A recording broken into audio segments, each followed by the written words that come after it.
పాఠం నుంచి డిఎస్సి ఎగ్జామ్కి చాలా ముఖ్యమైన 5 గెస్సింగ్ క్వశ్చన్స్ చూద్దాం. పదండి. రైట్.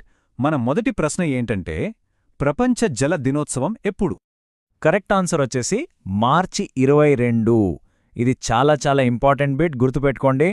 సరే, మన రెండవ ప్రశ్న ఇది బయాలజీకి సంబంధించింది. కలరా వ్యాధిని కలిగించే బ్యాక్టీరియా ఏది? దీనికి సమాధానం విబ్రియో కొలరా.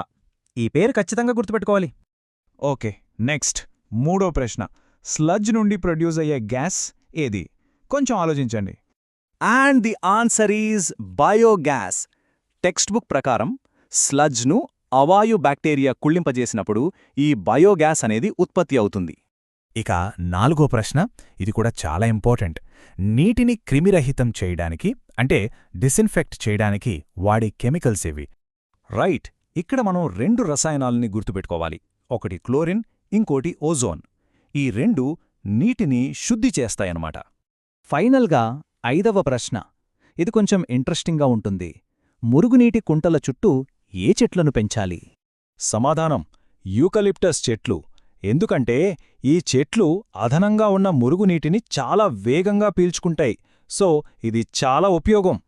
ఈ 5 ప్రశ్నలు మీకు బాగా ఉపయోగపడ్డాయని అనుకుంటున్నాను. ఇలాంటి మరిన్ని డిఎస్సి గెస్సింగ్ క్వశ్చన్ షార్ట్స్ కావాలంటే ఈ వీడియోని లైక్ చేయండి, మీ ఫ్రెండ్స్తో షేర్ చేయండి, ఇంకా మన ఛానల్ని తప్పకుండా సబ్స్క్రైబ్ చేసుకోండి.